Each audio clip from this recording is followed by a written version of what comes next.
Tengan todos ustedes. A nombre de la dirección del hospital, de la coordinación de enseñanza y la jefatura de enseñanza del hospital, les damos la más cordial bienvenida a la reanudación de las actividades académicas en nuestro hospital este día 21 de septiembre. Antes de iniciar, quisiera que nos pusiéramos de pie y guardáramos un minuto de silencio por todas las víctimas del terremoto del 19 de septiembre y al mismo tiempo elevemos una oración al ser en el que creemos para que los que todavía están vivos puedan ser rescatados y que soporten la espera para salvar su vida. Y les pido también una oración para las familias que desafortunadamente perdieron a sus seres queridos y que nosotros como personal de salud sentimos en nuestro corazón con gran tristeza. Voy a poner mi cronómetro para que hagamos un minuto de silencio por todas las personas que lamentablemente perdieron su vida.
Muchas gracias. Tomen asiento, por favor. Y bien, en este día que se conmemora un evento muy importante, ¿quién mejor que alguien experto en el tema? La doctora Flor María Ávila Femat, quien es médico internista, geriatra, ex jefe de enseñanza del Instituto Nacional de Geriatría y actualmente jefe de enseñanza del hospital, para presentaros en este día 21 de septiembre el tema referente al Día Internacional contra la Enfermedad de Alzheimer. Démosle un fuerte aplauso a la doctora Flor Ávila.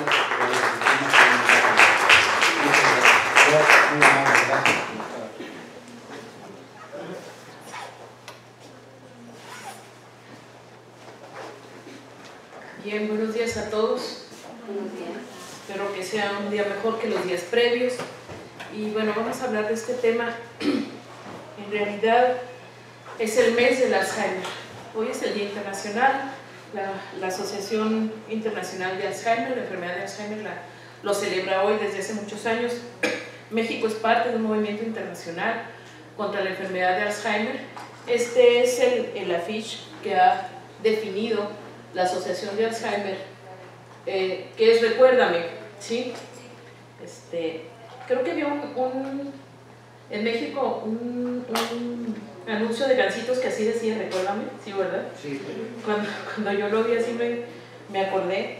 Y ahora tiene que ver con que si nosotros hacemos un diagnóstico temprano de la enfermedad de Alzheimer, permitimos que las personas con esta enfermedad vivan más y además vivan de mejor manera. Yo no estoy cierta de que el vivir más sea mejor, cargar una enfermedad de tal tipo, pero si la vivimos con calidad, aún estando con deterioro cognitivo, pues bien vale la pena vivir más años, ¿sí? Yo siempre empiezo mis pláticas con esta diapositiva porque yo sí considero que el envejecimiento es un éxito de la salud pública, ¿sí? Y en estos días aciagos, les puedo decir, hay todo un tema en relación a los viejos y los desastres. Son de las poblaciones más desprotegidas cuando hay desastres. Todo el mundo se ocupa de otras personas que no de los adultos mayores que están en una situación crítica, ¿sí? Pero finalmente el envejecimiento es un éxito de la salud pública siempre y cuando los sistemas estén preparados para atender el fenómeno, no verlo como un problema, sino como un reto, el reto del envejecimiento. En tanto estemos preparados para solventar las necesidades de esta población, tanto las necesidades sociales como las necesidades de salud pública, porque no van separadas unas de otras. Entonces, el desarrollo de las personas no cesa cuando llega a los 60, o sea, si así fuera, pues yo dentro de un mes estoy socialmente muerto, ¿no? Cumplo 60 años en 2 meses. Entonces, bueno, la vida no cesa a los 60, sino se vive de una manera distinta, o las personas ahora en 60 años o 65 pues están mucho mejor que en el siglo pasado, por ejemplo. Entonces, este es un poco el panorama de las condiciones de salud de las personas mayores en México. Estos son datos que nos proporciona el Instituto Nacional de Geriatría a partir de los datos del SANUD, ¿sí? Del SANUD 2012, ahorita ya está el análisis del SANUD 2016 de medio camino. Entonces, más o menos los números andan así. Afortunadamente, la mayoría de las personas, el 55%, están funcionales y aparentemente sanos, ¿sí? Sin embargo, sabemos que cuando va avanzando la edad, pues las enfermedades crónicas no transmisibles pues empiezan a hacer una carga de enfermedad, más cuando están como mezcladas, interactuando unas con otras, y por supuesto el deterioro cognitivo y las demencias empiezan a aparecer a medida que la edad avanza. No quiere decir que todas las personas tendremos que estar demenciadas al final de la vida. Sin embargo, les puedo decir que la prevalencia es de alrededor del 8%, ¿sí? En México ahorita hay alrededor de 800,000 personas con demencia. Ahorita van a ver los números globales, y lo que sí les puedo decir es que la mayoría al final de la vida andan aquí. Estos casi 3 millones son personas dependientes o totalmente dependientes, y aquí están los pacientes con enfermedad de Alzheimer y otras demencias que son dependientes o totalmente dependientes. Cuando uno llega a los 60 años en México, todavía tiene posibilidades de vivir al menos 22 años más, como cualquier país europeo. No quiere decir que los vivamos en la mejor condición. Y aquí algo le pasó a esto, pero bueno, ahí estamos, ¿sí? Lo que sí sabemos, este es nuestro país, estos son los años de vida saludable. Este es un indicador muy importante, o sea, cuántos años vamos a vivir, pero cuántos de ellos los vamos a vivir en salud. Eso es muy importante. Y al menos 5 años vamos a vivir con una discapacidad o postrados, ¿sí? Entonces, eso sabemos que está sucediendo en el país, y nos comparamos con otros países que tienen una mejor esperanza de vida en salud, como Japón, ¿sí? Pero que también ellos al final, los últimos 6 años, los pasan postrados y dependientes. Solo que estos que están acá, pues andan alrededor de los 100 años, ¿sí? Y nosotros acá, a los 75, pues ya andamos en estas edades de dependencia. Entonces hay una diferencia entre el país que envejece mejor y nosotros, tienen más años de vida saludables, ¿sí? Pero además lo hacemos en un entorno social que no ha sido el mejor. Entonces estamos expuestos a múltiples riesgos. Ahorita vamos a ver algunos de los números. Todas las enfermedades crónico-degenerativas prácticamente son factores de riesgo para enfermedad de Alzheimer, obesidad, diabetes, hipertensión. Y en eso sí andamos bastante mal desde muy jóvenes. 1 de cada 3 niños en México es obeso. Entonces, pues el panorama que nos espera pues, es bastante dramático. Somos pobres, ¿sí? Tenemos insuficientes recursos económicos para atender lo que se nos viene en relación a Alzheimer. Tenemos insuficiente apoyo social. No tenemos un sistema de cuidados de largo plazo. O sea, no existe en este país ni un modelo, ni un sistema de atención a largo plazo. Y los adultos mayores tienen accesos limitados a la atención de salud, y la calidad de la atención es muy heterogénea, ¿sí? Por otro lado, se envejece con desventajas sociales, y la desventaja social también es un factor de riesgo para enfermedad de Alzheimer, ¿sí? Entre menos educación tengamos, más posibilidades tenemos de deterioro cognitivo y de demencia, ¿sí? Entonces, los quintiles de población que tienen menos ingresos les va peor en ese sentido también, y los menos alfabetizados. Y entonces sí sabemos que se envejece peor entre más pobres seamos y entre menos educados seamos. Entonces, este es un factor de riesgo importante. Alrededor de 2010 la OCDE determinó, nosotros formamos parte de los países de la OCDE, ¿sí? de la Organización de Países de Desarrollo Económico, ¿sí? La OCDE.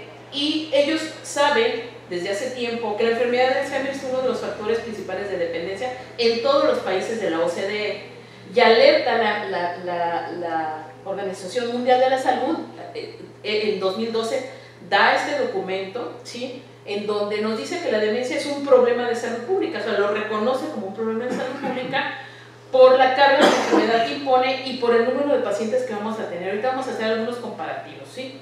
Este documento es de la Asociación de Alzheimer, que la verdad es que congrega muchísima de la información que se está generando, que tiene y patrocina, entre otras cosas, al grupo de investigación más potente en el mundo en enfermedad de Alzheimer, que es el grupo 1066, en el cual México está inmerso, cuando menos en un grupo muy fuerte de trabajo, ¿sí?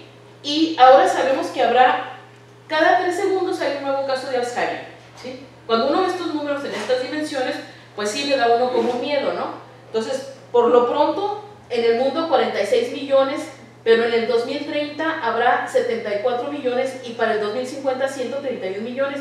Eso quiere decir que cada 20 años estamos duplicando el número de pacientes con enfermedad de Alzheimer, porque estamos viviendo más y porque cargamos muchas enfermedades crónico-degenerativas. Este número a mí me impresionó mucho cuando lo empecé a analizar, porque ahorita se gastan, estas son estimaciones globales, o sea, esta es la visión global de la enfermedad, ¿sí? Y se gastan 818 billones de dólares. Pero si nos fijamos acá en este tiempo, el gasto va a ser de $1 trillón. Y nos dice que eso sería como una economía mucho más fuerte, ¿sí?, que cualquier país en función del monto, y mucho más fuerte sería como la 18ª economía del mundo si lo contáramos en dinero. Solamente el gasto en Alzheimer. Entonces, esto sí llama mucho la atención. Claro que en Asia hay muchos más pacientes porque las poblaciones son muy grandes, son enormes, o sea, la cantidad de habitantes que hay en China tiene un problema de envejecimiento muy grande porque pues con la política de un hijo no hay quien cuide a todos los adultos mayores chinos que hay en el mundo, ¿sí?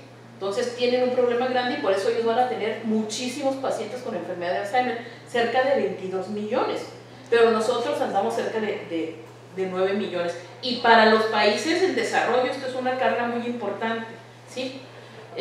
Claro, esto yo lo estoy viendo desde la salud pública, no lo estoy viendo desde los signos y síntomas y estas cosas, sino desde la salud pública. Actualmente 58% de las personas afectadas viven en países de bajo ingreso o mediano ingreso. México es un país de mediano ingreso, ¿sí? Aquí ya están más de la mitad, pero para el 2050 el 71% vivirán en los países como los de nosotros, no en los países desarrollados. ¿Por qué? Porque ellos están cuidando mejor sus enfermedades crónicas y nosotros no. Entonces, la carga va a ser para con nosotros. Ese es el panorama que se nos pinta, lo quiero subrayar, ¿sí? Estos son resultados del grupo 1066. Aquí hay cuando menos 2 investigadores mexicanos, la doctora Ana Luisa Sosa, que dirige el Laboratorio de Demencias del Instituto Nacional de Neurología y Neurocirugía, Isaac Acosta, que es un experto en bioestadística, ¿sí?, que trabajan en estos grupos, y aquí van a ver ustedes las prevalencias. Este es México, las zonas rurales o urbanas, ¿sí?, tiene una prevalencia alrededor del 8.6, ya las prevalencias ajustadas están así, prácticamente iguales. Esta es la prevalencia de enfermedad de Alzheimer en México, ¿sí? Estos son unos datos también recabados en Sanud. En Sanud 2012 fue la primera vez que tuvo un apartado diseñado para adulto mayor donde se captó la información. Entonces sabemos que entre más edad se tiene, más riesgo de deterioro cognitivo y demencia. Las mujeres nos va peor, tenemos más prevalencia de demencia. También tenemos más prevalencia de síntomas depresivos. La depresión es un factor de riesgo para demencia, ustedes ahorita lo van a ver. La cuestión urbana ya la analizamos, y el nivel socioeconómico, que por supuesto hay más síntomas depresivos, más deterioro cognitivo y más demencia. Entonces ser pobre, ser mujer, vivir en México, diría yo casi ser viejo, son muchos factores de riesgo, los andamos todos cargando, ¿no? Y ser mexicano probablemente sea factor de riesgo, ¿no? Lo estoy analizando desde el punto de vista social. Entonces ahorita tenemos 800,000 casos, pero en 2020 pues vamos a tener más de 1 millón. Estas son las prevalencias según las encuestas realizadas. Esta es la encuesta nacional de envejecimiento y salud en México. Hay 2 encuestas que recaban estos 2 datos, ya va una nueva ola, una tercera encuesta, cuesta mucho hacer una encuesta de este tamaño, la Universidad del Sur de Galveston en Texas está patrocinando la nueva ola de la encuesta de envejecimiento, ¿sí? La prevalencia del grupo 10-66 y la de salud, 7.9, ¿sí? Pero estas son las proyecciones, o sea, esto es lo que va a pasar. Estas son las proyecciones de la incidencia, cómo va a ir aumentando por año. Entonces, pues esta gráfica a mí me parece muy ilustrativa. Pero vamos a hacer algunas comparaciones, ¿sí? Para 2014 los datos de Censida, ¿sí?, nos habla de 169.446 casos de VIH, ¿sí? Y para el año 2009 la incidencia de cáncer de mama fue de 0.26 por cada 1000. Esto quiere decir que tenemos 100 veces menos casos de estos que de demencia, pero nadie lo dice. O sea, tenemos 800.000 casos de demencia contra 160 de VIH, pero eso pues a nadie le importa como mucho, pues, total ya son viejitos que se mueran todos, ¿no? ¿Sí? El problema es que ni son tan viejitos y que la gente pues vive muchos años cargando la enfermedad. Es una enfermedad crónica de largo plazo, o sea, pueden vivir 15, 20 años con un deterioro cognitivo y con demencia, ¿sí? Entonces, estos son los factores de riesgo de los mexicanos. Entre 2000 y 2012, las tasas de las personas que se consideran con sobrepeso aumentaron del 62 al 31% y 1 de cada 3 niños tiene sobrepeso o es obeso. El Estado de México es el estado con niños más obesos en el país, eso se sabe. Y doblamos el promedio, el porcentaje de diabetes de todos los países de la OCDE, que anda alrededor del 6-9%, y nosotros somos alrededor del 15%. Entonces, pues somos un país de diabéticos y de obesos y de hipertensos. Estas son las prevalencias de enfermedad crónica en personas mayores de 60 años, y por aquí está la prevalencia de diabetes, por supuesto, anda alrededor del 25% en las personas mayores de 60 años, ¿sí? Y esta es la prevalencia de hipertensión. Más de la mitad de la población de 60 años es hipertensa. Sabemos que hay cosas que hacer para prevenir la enfermedad de Alzheimer, y justo son controlar los factores de riesgo. De hecho, hay una declaración que enseguida les voy a demostrar. Este es el afiche del 2014. ¿Podemos reducir el riesgo de la demencia y el deterioro cognitivo? Sí, claro que lo podemos reducir, reduciendo todos los factores de riesgo, por supuesto, la dieta, la actividad física, las enfermedades cardiovasculares y el entorno social, la actividad del entorno social. Les pongo esta foto porque en el reporte de 2014 esta foto corresponde a una de las asociaciones de Alzheimer de México. Hay varias fuertes que están en liga con estas asociaciones internacionales, ¿sí? Y son personas practicando baile, ¿sí? Como una interacción social. Tiene muchos beneficios el baile. Algún día hablaremos de los beneficios de bailar danzón, por ejemplo, ¿sí? En el instituto hay un grupo de adultos mayores en protocolo de investigación bailando danzón, y pues les va bastante bien, entre otras cosas. El G8, los países del G8, o sea, los poderosamente económicos, de veras fuertes, en diciembre de 2013 hacen un pronunciamiento reconociendo que la demencia, incluyendo la enfermedad de Alzheimer, puede ser prevenida, cuando menos puede ser retrasada su aparición, controlando todos los factores de riesgo. Esta publicación es de julio de este año. Lancet hace todo un análisis sobre las demencias, en especial la enfermedad de Alzheimer, dedica todo su número a estos propósitos. Y ahora la diapositiva es mala porque la imagen me fue muy difícil obtenerla, ¿sí? Pero lo que nos dice es que si nosotros controlamos, por ejemplo, la menos educación, la pérdida de audición, que son deprivaciones sensoriales en los adultos mayores, la hipertensión, la obesidad, si no fumamos, si no estamos deprimidos, si tenemos actividad física, si no estamos socialmente aislados y no tenemos diabetes, reducimos el riesgo de enfermedad de Alzheimer al 35%. Entonces, eso a mí me parece un número muy bueno para trabajar con él, ¿de acuerdo? Todas estas son beneficios que le da al cerebro, ¿sí? Todos los mecanismos que pueden proteger al cerebro contra la enfermedad de Alzheimer, desde el punto de vista biológico, ¿sí? Todos tienen impacto biológico en neurotransmisores, en inflamación cerebral, ¿sí? En radicales libres. Todas tienen la interacción social, tiene efectos en esto, ¿sí? No me voy a detener en la diapositiva, es muy interesante, algún día hablaremos solo de marcadores biológicos en enfermedad de Alzheimer, que por lo pronto son solo para investigación, no son para uso clínico, pero sí me gustaría hablar de género y salud, ¿sí?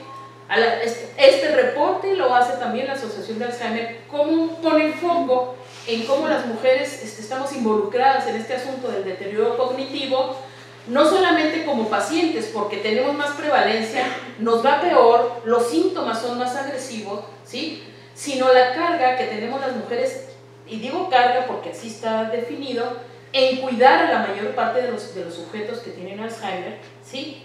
Sea como cuidador formal, como cuidador informal, y lo que se aporta en el hecho del cuidado. El tema del cuidado es un tema muy importante, pero que no es visualizado en los asuntos médicos de una manera muy clara. No lo tenemos claro, lo tiene claro el profesional de enfermería, pero el médico lo tiene como muy ajeno, lo ve desde otro punto de vista, y me gustaría remarcarlo. Entonces, las mujeres, parte de su trabajo lo dedican a cuidar. O sea, cuidamos a los hijos, cuidamos a los esposos, cuidamos a las familias, cuidamos al vecino, cuidamos a quien se deja, ¿sí? No sé si es una cuestión impuesta, aceptada, o nos gusta, o todo junto, ¿sí? Es un rol social que tenemos, que se nos ha adjudicado y que nosotros pues hemos agarrado también, o es parte de la naturaleza. Sin embargo, tiene sus impactos en la economía de forma muy importante. El trabajo no remunerado, el cuidado, el trabajo no remunerado representa prácticamente el mismo gasto que todas las hospitalizaciones de este país. O sea, la gente que se dedica a cuidar y que no está insertada en la economía aporta con ese cuidado el mismo gasto que todas las hospitalizaciones de este país. De ese tamaño es el gasto no remunerado en salud, del trabajo no remunerado en salud, y aquí tiene que ver esto. Entonces, los alcances del Alzheimer son muchísimos, son muy variados, y tienen que ver con estas cosas. Para el paciente, la dependencia, la vulnerabilidad, el riesgo de abuso y maltrato, son sujetos de abuso y maltrato. Es un factor de riesgo de tener deterioro cognitivo para ser sujeto de abuso y maltrato, ¿sí? Y de insuficiente tratamiento de las otras enfermedades. Ojalá y que solo trajéramos enfermedad de Alzheimer. Ese enfermo de Alzheimer es diabético, hipertenso, cardiópata, y todo lo que quiera, no oye bien, no ve bien. Y todo el mundo se olvida de todas las enfermedades y solo se aboca a la demencia cuando el paciente es comórbido, es más que comórbido, es multimórbido, ¿sí? Que es distinto a ser comórbido, multimórbido, ¿sí? Entonces, y para el familiar, que es una alta demanda de cuidado y de atención, o sea, no hay familia que aguante solo cuidando a un enfermo con Alzheimer. Aislamiento social, la afectación de la gente que cuida, o sea, el cuidador colapsado y agobiado por el cuidado, y la dificultad para realizar actividades económicas fuera de estar cuidando a un paciente. O sea, o deja de trabajar o le paga a alguien para estar cuidando.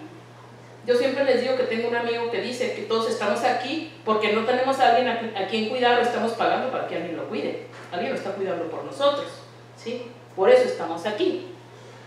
Entonces, estos son los requerimientos de cuidado según los países. Este es el reporte también de 2015 de la Asociación de Alzheimer.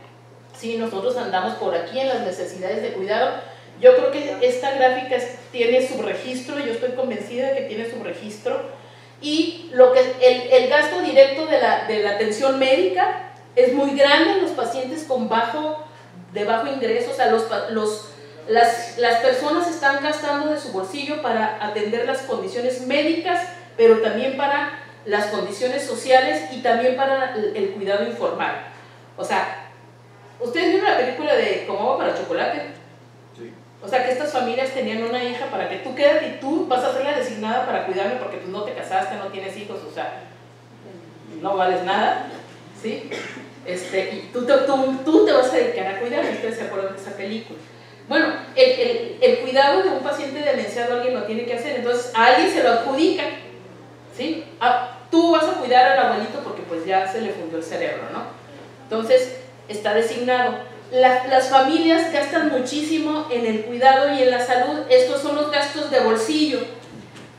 que en México no han disminuido prácticamente para ninguna enfermedad a pesar del Seguro Popular. Las familias siguen sacando de sus bolsillos mucho dinero para cuidar a sus pacientes, a pesar del sistema de salud, ¿sí? Entonces, y además la enfermedad nos mete en dilemas éticos pues muy fuertes, muy importantes, ¿sí? Uno, ¿cómo vivir y morir con dignidad y calidad frente a una discapacidad progresiva? ¿Cómo? No les voy a contestar ninguna pregunta de estas, por supuesto, se los van a contestar ustedes, cada quien. Yo solo les voy a plantear los dilemas éticos. Necesitamos un sistema de salud que promueva los cuidados, hoy por hoy no lo hace, o sea, es la enfermedad aguda la que tiene pues todo el gasto, ¿sí? Todo lo que pase después de eso, pues ahí háganle como puedan. Ya le doy su recetita y miren, chao, ahí nos vemos. La historia sigue, por supuesto, en las casas de las personas, pero nosotros eso no lo vemos, como el paciente renal, como muchos de los pacientes. Necesitamos tratamientos que impidan el deterioro cognitivo. La inversión en investigación en enfermedad de Alzheimer es brutal, brutal. No hay un solo medicamento que haya funcionado. Ni los anticuerpos monoclonales que hace 2 años todo el mundo fue bombo y platillo. O sea, Lilly era el laboratorio que tenía el medicamento y resulta que a la gente pues en la conducta diaria pues no le cambia nada, ¿no? Pues sí, que el beta-amiloide, que quién sabe qué, pero el señor se sigue defecando aquí en la sala de la casa, ¿verdad? Entonces, no tiene traducción en la vida de las personas, entonces pues no sirven, ¿sí? ¿Qué implica extender la etiqueta de Alzheimer a agentes incluso cognitivamente normales? Ahora tenemos forma de hacer diagnóstico preclínico. Entonces, si a mí me dicen que yo tengo riesgo de Alzheimer con biomarcadores y que me va a dar, ¿qué voy a hacer?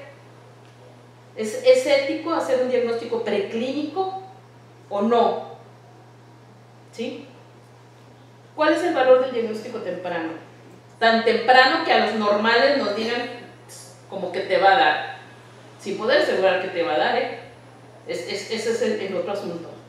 Entonces, ya estamos viendo la demencia casi como un continuo, o sea, cerebro de una persona que se conduce normal y está sano y piensa bien, hasta el que tiene deterioro cognitivo y después queda totalmente demenciado como un continuo. No sé si esto sea válido.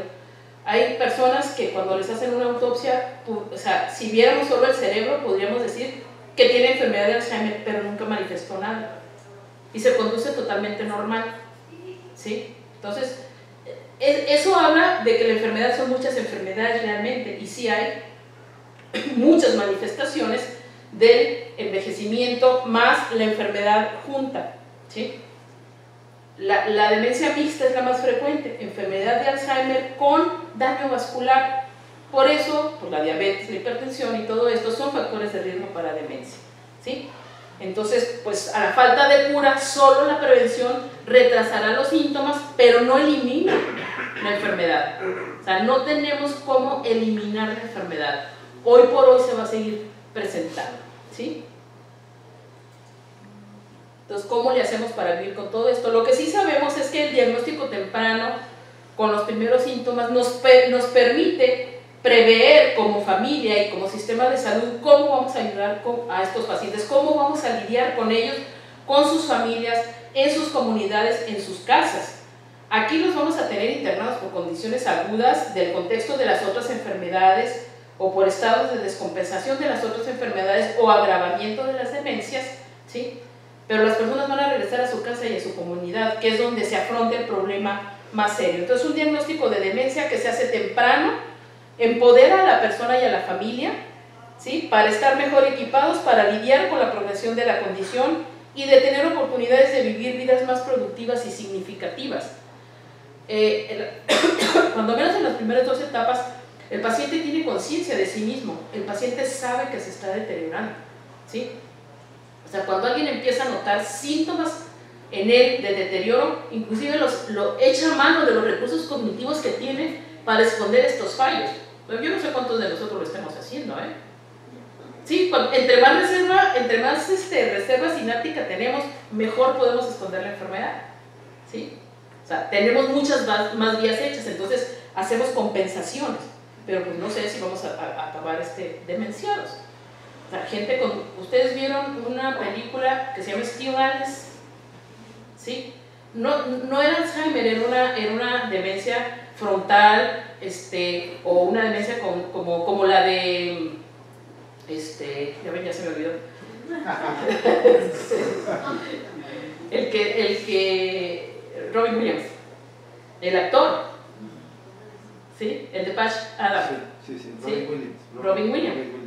A él le dio una demencia por cuerpos de Lewy, rápidamente progresiva, muy agresiva, ¿sí? Con muchos trastornos afectivos, con muchos trastornos del estado de ánimo, con trastornos de conducta severos, porque el frontal se hace pedazos, ¿sí?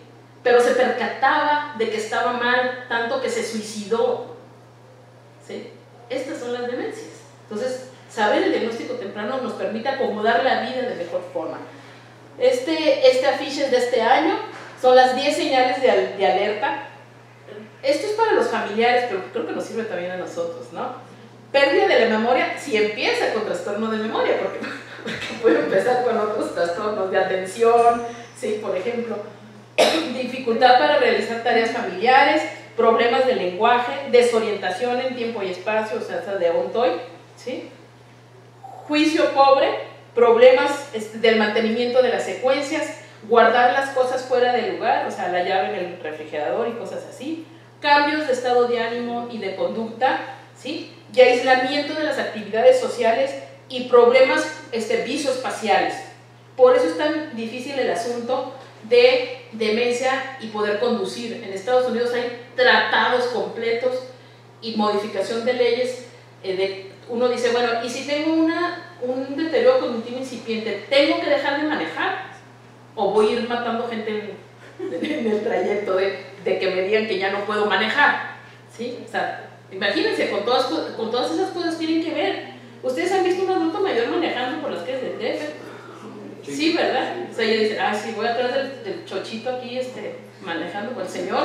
O sea, ya no tiene ni reflejos visuales, ni oye bien, ni oye ni nada. O sea, imagínense a mi suegro de 90 años manejando de Pachuca, México. ¿Sí? Ya lo convencimos de que se pusiera auxiliares auditivos. ¿Sí? Y lentes. ¿Sí? Y lentes. Entonces, el objetivo central de todo esto es, en última instancia, la calidad de vida. El abordaje terapéutico del enfermo con un padecimiento demencial ha de perseguir la conservación prioritaria de la calidad de vida. ¿Ok? Y esto es a través de los principios básicos de la atención geriátrica, o sea, no tiene que ser diferente. Entonces, un día vamos a hablar de los principios básicos de la atención geriátrica. Quiero platicarles un poco del modelo centrado en la persona, porque en el Programa Nacional de Salud está plasmado que el modelo de atención en México es centrado en la persona. Y la gente dice, ¡ay, qué padre! Parece un eslogan. Es un eslogan. En México es un eslogan. En otros países no es un eslogan. Esto es una metodología de trabajo bien definida, con principios y formas de aprender.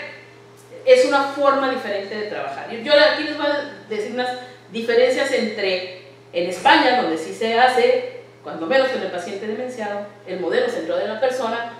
El modelo centrado en la persona sitúa su foco en las capacidades y en las habilidades de las personas, mientras que la centrada en los servicios se fija en los déficits. La intervención es macronivel, centrado en la persona. Plan de vida, estoy hablando de plan de vida, no de un plan médico. Plan de vida. ¿Cómo le armo, junto con el paciente y su familia, el plan de vida a las personas? Pequeña diferencia, ¿no?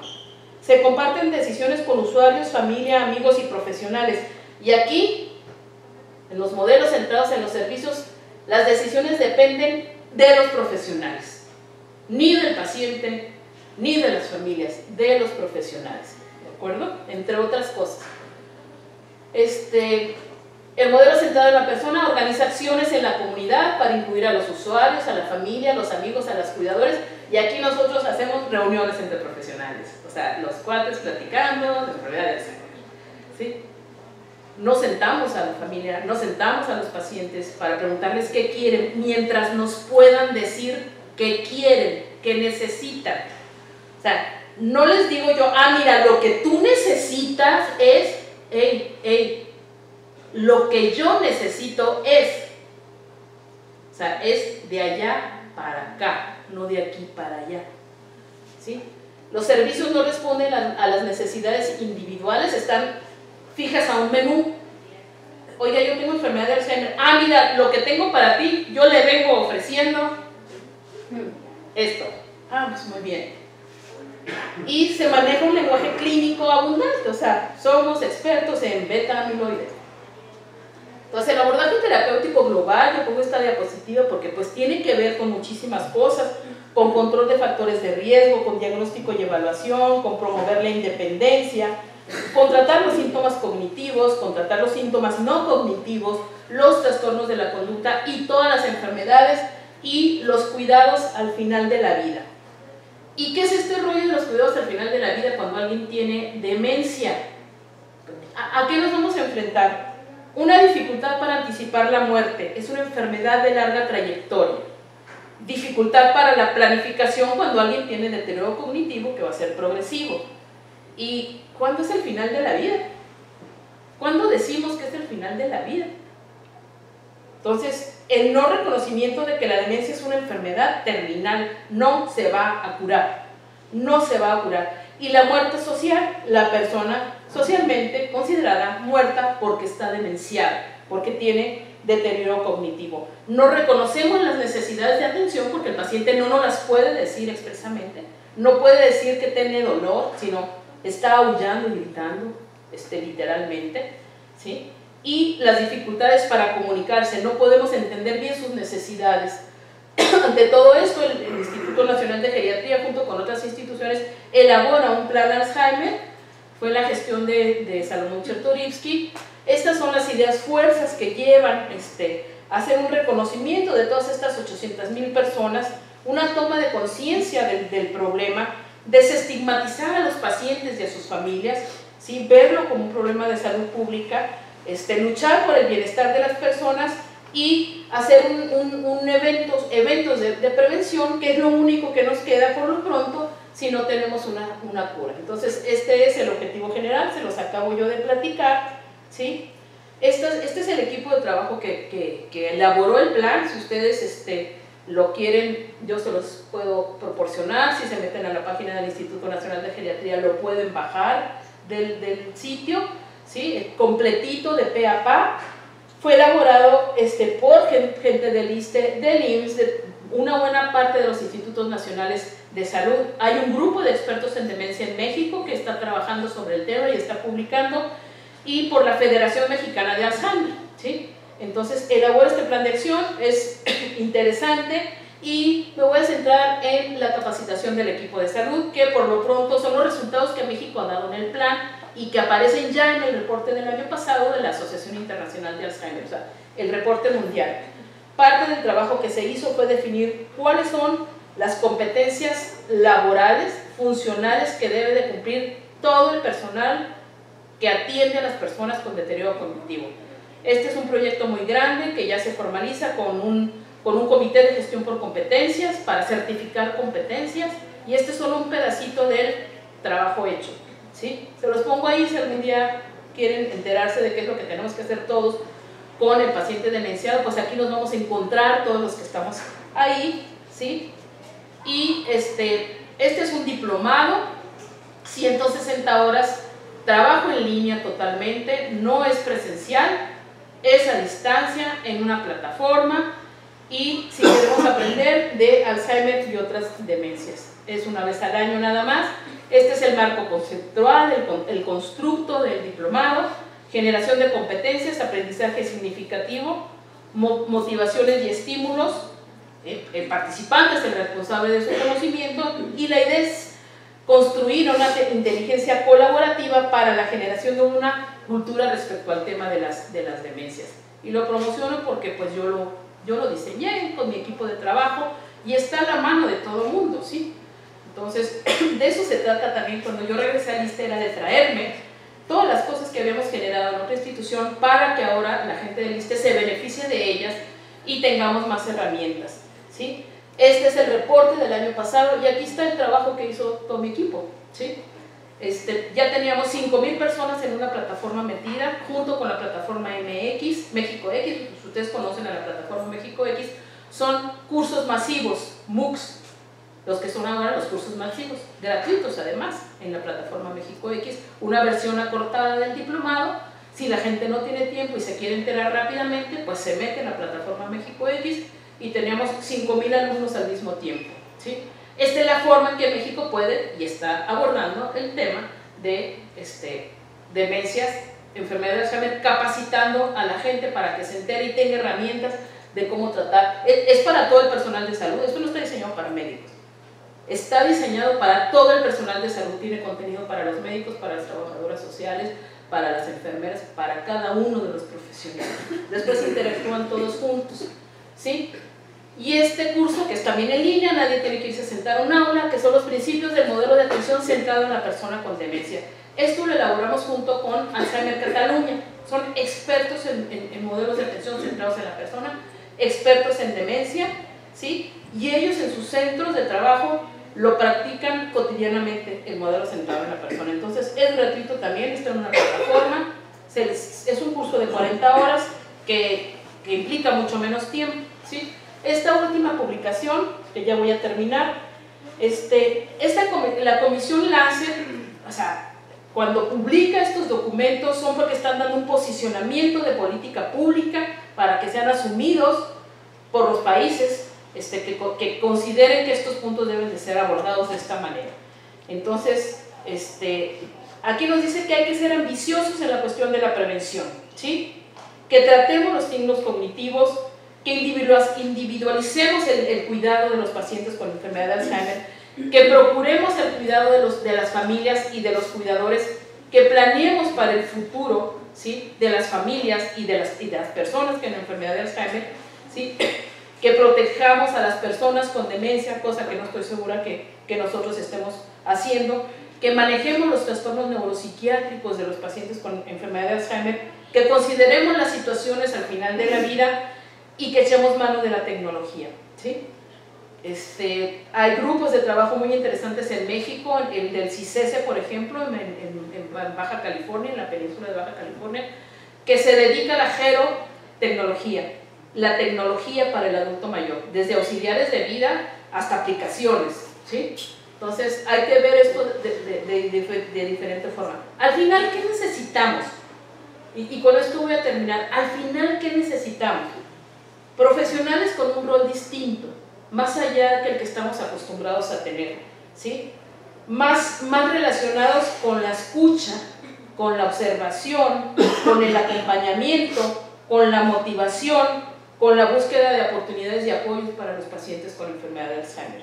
Un ambiente físico agradable, accesible, significativo, actividades terapéuticas con sentido. ¿Con sentido para quién? Para el paciente y su familia, no con sentido para mí. Si yo me demencio, pues que mis residentes me pongan potasio. Eso es lo que tiene sentido para mí. Pedro me lo va a poner, ¿verdad? Sí, doctora, se lo agradecería yo profundamente. ¿Sí? O sea, no me dejen babear, por favor. Se lo suplico. ¿Sí? Participación de la persona y en su caso la familia o las personas allegadas en su plan de atención y de vida. Hay una guía, ¿sí? Del CENETEC, las guías de práctica clínica, está ahí puesto, no tiene la última información, pero sí nos sirve, y el que esté interesado, pues es el plan de acción Alzheimer y otras demencias, y pues creo que ya terminé. Pues muchas gracias. Si tienen algunas preguntas, dudas, comentarios, adelante. Pregunta o comentario para la doctora María Ávila. Doctor. Doctor Ávila. Mándeme, doctor. Tengo por ahí un ente. Ya no es una persona que está en Marte, que tiene Alzheimer moderado a severo. ¿Qué hago con él? ¿Lo sigo? Depende, ¿es su paciente o es su familiar? No, nada, es un hipotético. Ah. Sí, bueno, puede ser, porque mi papá lo operaron aquí en noviembre, diciembre, y regresó, pero ya regresó en otro mundo. Entonces, pero en lo general, ¿qué hago con un enfermo que tengo en estas condiciones? Si ya me pusieron como agua para chocolate, tú lo vas a cuidar. Y en el cuidado, al no tener el tema cognitivo ni ubicación, si le pongo una correa y lo sigo, ¿cómo puedo ayudarle? Bueno, primero lo desestigmatiza, doctor, y no le diga ente. Es que ya es persona, no deja de ser persona. Está bien, Sí. vamos a... Para empezar. No quise ser ofensivo, ¿no? Pero quitemos eso o esa frase. ¿Qué hago con él? Lo cuida, doctor. Sí. Lo cuida y se llega de los recursos para cuidarlo. Esto no es el trabajo de una persona, por supuesto, ¿sí?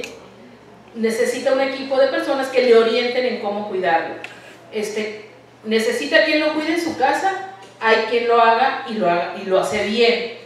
Necesita controlar las enfermedades crónicas, la diabetes, por ejemplo, la hipertensión, que no se le vacíe más rápido y se le agrave la demencia, pues hay que controlar de todas las enfermedades, ¿sí? Hay que dar estimulación cognitiva, hay un montón de técnicas de estimulación cognitiva para que el paciente mantenga las reservas cerebrales que le puedan quedar, recupere algo de lo perdido, poco probable, pero que mantenga las que todavía tiene y le sea más fácil el cuidado, ¿sí? Si tiene síntomas conductuales, hay que tratarle los síntomas conductuales porque eso agota mucho a las familias. Entonces, ciertamente es muy complejo y sí, lo tiene que seguir, a menos que la familia decida que ya no puede, porque también puede decidir ya no puedo, se vale decir ya no puedo, y lo lleve a un lugar en donde me hagan favor de cuidarlo y me cuesta, y mucho, ¿sí? Donde le apoyen con la medicación, el cuidado y todos los deterioros que vaya presentando y le ayuden a cuidarlo. Puede ser un centro de día en donde usted lo deje, le den estimulación cognitiva, le den sus medicamentos, lo alimenten adecuadamente. La alimentación es un problema, después se vuelve un problema, ¿sí? Y lo regresen a su casa o se quede permanentemente ahí, de acuerdo a sus posibilidades y a lo que considere que debe de hacer con ese enfermo. Hay muchas cosas que hacer. Le puedo seguir platicando los libros. Es un tema muy difícil. Sí. Sí, entiendo que hay que darle medicamentos para los daños colaterales, porque para el problema central no hay. No, que lo curen no, que le modulen un poco el deterioro sí hay, que le modulen un poco el deterioro, no lo van a curar, es una enfermedad incurable, es como si usted tuviera diabetes, doctor, es lo mismo, es una enfermedad incurable que tiene que tratar de modular y hacerle el acompañamiento a la enfermedad y a la persona que lo va teniendo. En ese sentido no difiere, doctor, es más complejo, sí, porque mientras la persona tiene entero el cerebro, le puede ayudar a usted a cuidarse. Aquí llega un punto en que el paciente pues ya no puede cuidarse él solo para nada y depende totalmente de los demás. O sea, si usted no lo mueve, no se mueve. Si usted no lo alimenta, nadie lo alimenta. Si usted no lo asea, pues nadie lo asea, ¿sí? Él no puede hacerlo por él mismo. El problema de estas enfermedades, a lo mejor no es la enfermedad, sino el resultado de la enfermedad, que es la dependencia total, ¿sí? Entonces, por eso resulta tan complejo. Pero no por complejo lo podemos obviar, porque los pacientes están ahí. Yo no sé si voy a ser uno de ellos, yo no sé si usted va a ser uno de ellos. Pero de aquí, la prevalencia es del 8%, ¿eh? ¿Qué quieren? Uno sí, uno no, uno sí.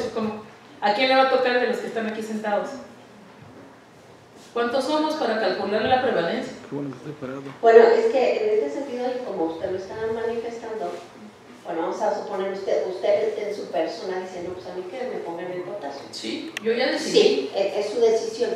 Pero cuando sea necesaria esa decisión, usted no la va a tomar. Porque es su familia la que la va a tomar. Sí. O sea, usted puede dejar dicho, pero Sí. usted no sabe lo que sus hijos van a decir. Yo estoy de acuerdo con mi mamá, la voy a seguir cuidando porque pues así lo queremos hacer. En mi Y caso, va a haber sí sé qué gente va a muy pasar. respetuosa, que diga, ella quería esto. Pero es muy difícil, doctora, porque la legislación actual no sustenta eso y no es válido, y usted lo sabe. Entonces, una cosa es lo que uno quiere y otra cosa es lo que es la realidad, y en el problema legal que se puede meter una familia, que ahí es donde viene una preocupación muy grande. Ahora, hay muchas formas de pensar. Si cuidas una planta, ¿por qué no vas a cuidar a una persona que fue tu familia toda tu vida? Pero son muchas cosas que se dicen. Lo que sí es importante para los jóvenes, porque la idea esta de la eutanasia y etcétera no está legislada en México. No, yo estoy hablando de eutanasia en mí, ¿eh? Sí, yo no, este es un concepto que no he generalizado para nadie, ¿eh? Sí, eso es lo Yo que estoy quiero que diciendo quede lo muy que claro. yo quiero. No está Sí. legislado, y en el momento dado Sí. que se tenga que tomar la decisión, va a ser la familia la Sí, que claro. decida lo que se hace. Sí. con ese hijo. Yo quiero ser muy clara, yo dije lo que yo quiero para mí, ¿eh? Yo no lo estoy trascolando a nadie, ¿sí? Entonces, esas son decisiones justo en la familia. Cuando la familia decide no llevar a su paciente al hospital y que muera en casa, es eutanasia. ¿Y van a meter a la cárcel a la familia? No, ¿verdad? Lo van a dejar en su casa morir en paz. Van a llevar a la familia a la cárcel por eso. Ese es decidir el bien morir del que yo tengo cerca. Cada quien lo puede decidir de forma distinta. Yo no lo estoy diciendo para nadie, sé lo que va a pasar en mi caso y en mi entorno cercano. Eso sí quiero que quede claro. Cada quien tendrá sus ideas sobre esto y pues que me perdonen, se practica todos los días de la vida. Buenos días, doctora Ávila. Es muy importante el tema y es un tema que debemos estar retomando a lo largo del año para que primero el personal de salud haga conciencia de la importancia y la necesidad de este tema, y que es un tema que tenemos en los hombros, porque es un tema que vamos a empezar a ver y es un tema que va a saturar los servicios de salud. Es en manos de las autoridades qué van a hacer, cómo van a planear los recursos y demás, pero nosotros en la atención diaria, en cada consultorio, tenemos que tener en cuenta ese tema. Y también es algo muy importante que se tiene que hacer en las familias, empezar a formar esa red de apoyo familiar, una red que se ha ido desvirtualizando, es una red que con solo mandar un like que ven las personas que eso ya es una red, no, una red es ahí en presencia, comunicar las necesidades que tiene la familia, las ideas que tiene la familia y escucharse entre la familia, desde qué hacer en un desastre y qué hacer con un familiar enfermo. Ver que tenemos responsabilidad con las personas que nos cuidaban cuando éramos niños, porque ahora en la actualidad ya culturalmente el adulto mayor se considera un estorbo y en realidad no es eso, es parte de la familia y como parte de la familia tiene que planear qué hacer con sus adultos mayores con respeto y dignidad hacia esa persona que dio todo cuando uno no tenía la capacidad como de niños. Y yo creo que eso es algo también muy importante, que solo, o no sé, las personas que son padres o madres saben lo que hace un padre hasta que lo vives, porque uno no es consciente de todo lo que hace un papá por un hijo cuando no lo ha vivido. Y si no se vive esa parte, pues hay que empezar a concientizar las necesidades y los derechos de nuestros adultos mayores, porque es un derecho y una obligación de cada uno de nosotros, como ciudadanos, atender a nuestros adultos mayores. Sí, en el DF hay una ley. Hay una ley de los derechos de las personas adultas mayores que haríamos bien en echarnos un clavado, o sea, sí nos aplica ahí a todos. Y la otra es que ni siquiera las familias están claras de todos los recursos que pueden tener a su disposición en la comunidad. No van por ellos, no los conocen. Entonces, eso también puede ser trabajo de nosotros, hacerles de su conocimiento todos los recursos con los que pueden contar. ¿Saben que en este hospital se formó la primera asociación de Alzheimer en México? Aquí en este hospital, ¿sí? Aquí se reunían en este auditorio. Claro, ya esto creció muchísimo. ¿Por qué? Porque finalmente las familias se dieron cuenta que se tenían que apoyar unas a otras con conocimiento, con experiencias, y eso les hacía más llevadera la situación de la familia. Entonces, a lo mejor no es un tema absolutamente agradable, pero de eso se trata, de hacerlo visible. Por eso hay un día internacional, por eso Si ustedes se meten ahorita a las redes, de cuando menos las personas que nos dedicamos a los adultos mayores, pues el intercambio de información está ahí. Hay gente que se dedica a investigar qué está pasando sobre la enfermedad. Nadie se rinde, pero pues es una invitación a que nos echemos un pequeño clavado al tema y lo pensemos para nosotros mismos, para los que están cercanos a nosotros. O sea, mis padres no tuvieron deterioro cognitivo, yo no sé si lo voy a tener o mis hijos lo van a tener, ¿sí? Entonces habría que preguntarnos todas esas cosas. ¿Alguno de ustedes ha tenido un familiar con demencia? ¿Sí? Bueno, ya tienen un factor de riesgo ahí encima. Entonces, cuidémonos. Gracias. Yo quiero hacer una Perdón. de todo lo que hemos platicado y que nos llama mucho la atención. A mí me interesa mucho el tema porque mi suegra tiene precisamente Alzheimer y aprender a tratar con ella ha sido un reto. Y yo he enfocado mi búsqueda de información a cómo prevenir todo esto. Y es muy importante tener conciencia del autocuidado. O sea, uno como profesional de salud, ¿qué va a hacer por sí mismo? Por eso mis pláticas de la ruta del café, de los beneficios del vino, de la risa y de la felicidad. Los dos sirven el vino y el café. Y si me das oportunidad, Flor, me enlazo contigo y la próxima semana vemos el tema de la felicidad, que ahí dice muchos tips de cómo hacer que tu vida sea más longeva, más sana y sin riesgo tan alto de deterioro cognitivo como es la demencia senil y el Alzheimer. En una plática de un neurofisiólogo aquí en el hospital, yo me subí al final y le pregunté, oiga, doctor, ¿y qué podemos hacer para no tener Alzheimer? Dijo, y el doctor me contestó, mire doctor, el Alzheimer es inherente a la raza humana, es una enfermedad humana. El simple hecho de envejecer, y como dijo Flor, de envejecer también a los perros les da Alzheimer. Más tiempo, o sea, vivir muchos años te da más riesgo de tener Alzheimer. Probablemente antes no se veía tanto el Alzheimer porque no éramos tan longevos los humanos, pero hoy que vivimos hasta 90 o 100 años, tenemos más riesgo. Entonces me dijo, le voy a dar los 8 tips para no tener Alzheimer tan fácilmente o con tan alto riesgo. Dice, primero, comer bien con la dieta equilibrada. Mediterráneo. Segundo, leer todos los días, lo que sea. Tercero, hacer ejercicio. Cuarto, hacer algo diferente a lo que usted hace siempre. Otro idioma, tejer, estudiar cocina, pintar, tomar fotografía. Algo diferente a lo que hace usted siempre. 5, tomar café todos los días, café de grano con cafetera de filtro que no tenga colesterol. 6, tomar vino tinta, 1 o 2 copas al día. 7, ser feliz. Y 8, reír cuando menos 100 veces al día. Si usted lo hace diario, su riesgo de Alzheimer disminuye hasta un 35%. En la plática de la felicidad damos los tips de cómo hacer todo esto que les dije. No sé si te parece bien, Flor. La enlazamos y nos vemos aquí el próximo jueves a las 8 para seguir cerrando con broche de oro. José María. Mándale. Hay una diferencia entre, sí la hay, pero entre Alzheimer y demencia senil. ¿La edad? No existe para los geriatras el término de demencia senil. Bórrenla de su lenguaje, por favor. Como entidad, como entidad no funciona, porque hay personas que a los 40 años ya tienen enfermedad de Alzheimer.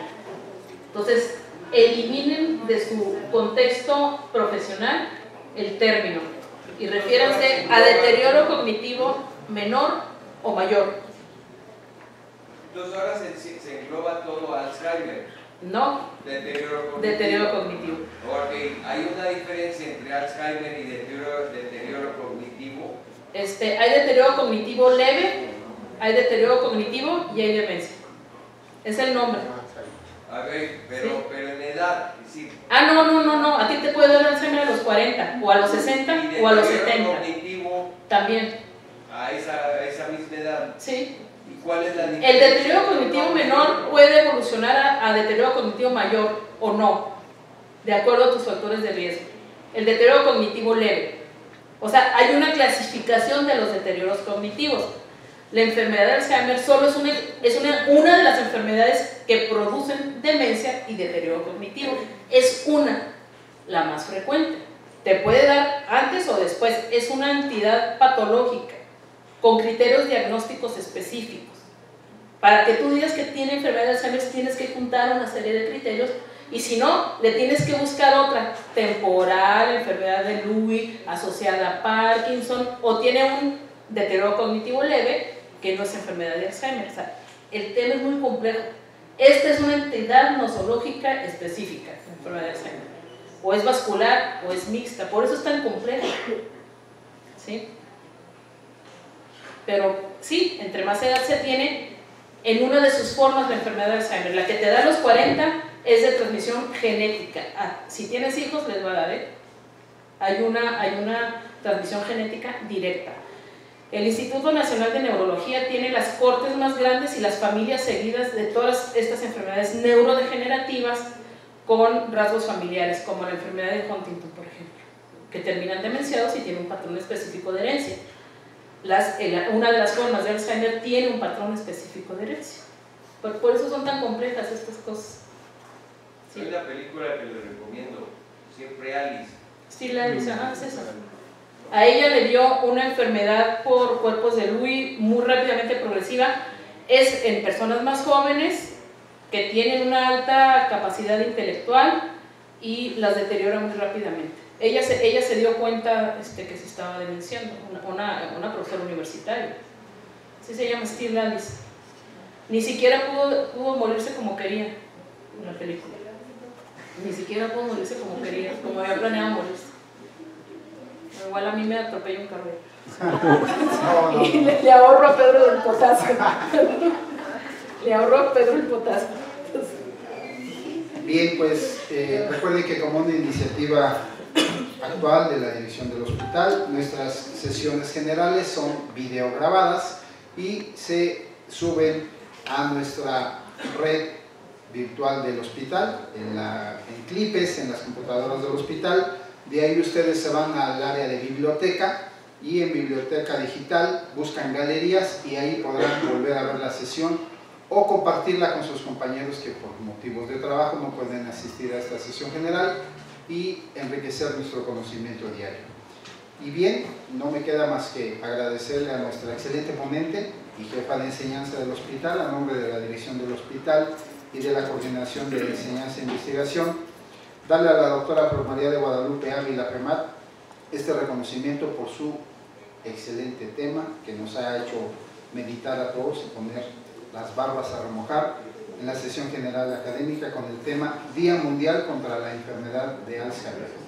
Muchas gracias, los esperamos el próximo jueves a las 8 en punto a nuestra siguiente sesión semanal del hospital. Muchas gracias y tengan muy buen día.